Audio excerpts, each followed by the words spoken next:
ഉടമയെ മർദ്ദിച്ച ശേഷം ബൈക്ക് കവർന്ന കേസിലെ 2 പേർ പിടിയിൽ. ബൈക്കിന്റെ ഉടമയെ മർദ്ദിച്ച ശേഷം ബൈക്കുമായി കടന്ന സംഘത്തിലെ 2 പേർ പോലീസ് പിടിയിലായി. കന്യാകുമാരി ജില്ലയിലെ മൂവാട്ടുകോണം കൈതക്കുഴി വീട്ടിൽ വിനോദ്, പളുകൽ ഇവാൻസിൽ ശാലിൻ പ്രിൻസ് എന്നിവരാണ് പോലീസിന്റെ പിടിയിലായത്. പന്നിമല സ്വദേശി സജിയുടെ ബൈക്കാണ് 4-അംഗ സംഘം കവർന്നത്.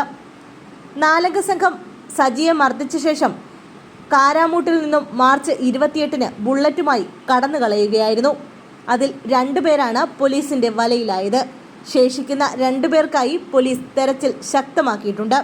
ബൈക്കുമായി കടന്ന സംഘം ഒളിവിലായിരുന്നു. ശേഷിക്കുന്നവർ ഉടൻ പിടിയിലാകുമെന്ന് പോലീസ് പറഞ്ഞു.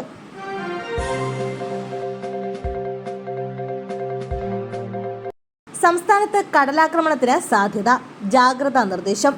കേരള തീരത്ത് ഇന്ന് രാത്രി 11:30 വരെ 0.5 മുതൽ 1.5 മീറ്റർ വരെ ഉയർന്ന തിരമാലയ്ക്കും കടലാക്രമണത്തിനും സാധ്യതയുണ്ടെന്നും ആയതിന്റെ വേഗത സെക്കൻഡിൽ 10 സെന്റിമീറ്ററിനും 55 സെന്റിമീറ്ററിനും ഇടയിൽ മാറിവരാൻ സാധ്യതയുണ്ടെന്നും ദേശീയ സമുദ്ര സ്ഥിതി പഠന ഗവേഷണ കേന്ദ്രം അറിയിച്ചു. അതിനാൽ മത്സ്യത്തൊഴിലാളികളും തീരദേശവാസികളും ജാഗ്രത പാലിക്കണമെന്നും മുന്നറിയിപ്പിൽ പറയുന്നു.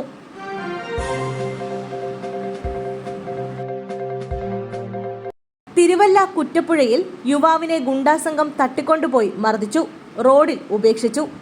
തിരുവല്ല കുറ്റപ്പുഴയ്ക്ക് സമീപം കാറിൽ സഞ്ചരിച്ചിരുന്ന യുവാവിനെ 4-അംഗ ഗുണ്ടാസംഘം തട്ടിക്കൊണ്ടുപോയി മർദ്ദിച്ച് അവശനാക്കി റോഡിൽ ഉപേക്ഷിച്ചു. തൃശൂർ മണ്ണുത്തി തത്യാലിക്കൽ ശരത്തിനാണ് മർദ്ദനമേറ്റത്. ഇയാൾ സഞ്ചരിച്ച കാറും സംഘം അടിച്ചു തകർത്തു. തിങ്കളാഴ്ച രാത്രി 10 മണിയോടെ പായിപ്പാട് നിന്നും തിരുവല്ലയിലേക്ക് വരികയായിരുന്ന ശരത്ത് സഞ്ചരിച്ചിരുന്ന കാർ തടഞ്ഞു നിർത്തിയ ശേഷം ഇയാളെ അതേ കാറിൽ തന്നെ തട്ടിക്കൊണ്ടുപോവുകയായിരുന്നു. അതിക്രൂരമായി മർദ്ദിച്ച ശേഷം ശരത്തിനെ ചൊവ്വാഴ്ച പുലർച്ചെ 6 മണിയോടെ കവിയൂർ മാകാട്ടിക്കവലയിൽ റോഡിൽ ഉപേക്ഷിച്ച ശേഷം കാർ അടിച്ചു തകർത്ത് സംഘം കടന്നു കളയുകയായിരുന്നു. തിരുവല്ല സ്വദേശിയായ കുപ്രസിദ്ധ ഗുണ്ടാ നേതാവ് കൊയിലാണ്ടി രാഹുലും സംഘവുമാണ് തന്നെ തട്ടിക്കൊണ്ടുപോയി മർദ്ദിച്ചതെന്ന് ശരത്ത് പോലീസിൽ മൊഴി നൽകിയിട്ടുണ്ട്. പരിക്കേറ്റ് റോഡിൽ കിടന്നിരുന്ന ശരത്തിനെ സമീപവാസികൾ ചേർന്ന് തിരുവല്ല താലൂക്ക് ആശുപത്രിയിൽ പ്രവേശിപ്പിച്ചു. മണ്ണ് മാഫിയകൾ തമ്മിലുള്ള തർക്കമാണ് സംഭവത്തിന് പിന്നിലെന്നാണ് ലഭിക്കുന്ന സൂചന.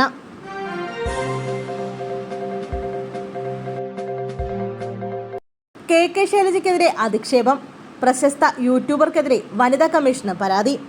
LDF സ്ഥാനാർത്ഥി കെ ശൈലജ ടീച്ചറെ യൂട്യൂബ് ചാനലിലൂടെ അപകീർത്തിപ്പെടുത്തുകയും അധിക്ഷേപിക്കുകയും ചെയ്ത യൂട്യൂബർക്കെതിരെ ജനാധിപത്യ മഹിളാ അസോസിയേഷൻ വനിതാ കമ്മീഷന് പരാതി നൽകി. സൂരജ് പാലക്കാടിനെതിരെയാണ് പരാതി നൽകിയിരിക്കുന്നത്. അശ്ലീല പരാമർശങ്ങളും അധിക്ഷേപങ്ങളും നിറഞ്ഞ വീഡിയോകൾക്കെതിരെയാണ് പരാതി. മുൻ ആരോഗ്യമന്ത്രിയും മഹിളാ അസോസിയേഷൻ നേതാവുമായ ലോകമാദരിക്കുന്ന പൊതുപ്രവർത്തകയെ സമൂഹമാധ്യമത്തിൽ വ്യക്തിഹത്യ നടത്തിയ യൂട്യൂബർക്കെതിരെ നടപടിയെടുക്കണമെന്ന് പരാതിയിൽ ആവശ്യപ്പെട്ടു.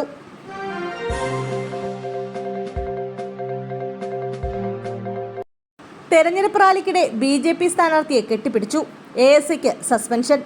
ലോക്സഭാ തെരഞ്ഞെടുപ്പ് ഡ്യൂട്ടിക്കിടെ BJP സ്ഥാനാർത്ഥിയെ ആലിംഗനം ചെയ്തതിന് വനിതാ ASIക്ക് സസ്പെൻഷൻ. തെരഞ്ഞെടുപ്പ് ഡ്യൂട്ടിക്കിടെ കൃത്യവിലോപം കാട്ടിയെന്ന് കാണിച്ചായിരുന്നു സസ്പെൻഷൻ. ഹൈദരാബാദിലാണ് സംഭവം. ഹൈദരാബാദ് ലോക്സഭാ സീറ്റിലെ BJP സ്ഥാനാർത്ഥി കോമ്പല്ല മാധവിലതയ്ക്ക് തെരഞ്ഞെടുപ്പ് റാലിക്കിടെ ഹസ്തദാനവും ആലിംഗനവും നൽകിയതിനാണ് സൈദാബാദ് പോലീസ് സ്റ്റേഷനിലെ അസിസ്റ്റന്റ് സബ് ഇൻസ്പെക്ടറായ ഉമാദേവിക്കെതിരെ നടപടിയെടുത്തത്.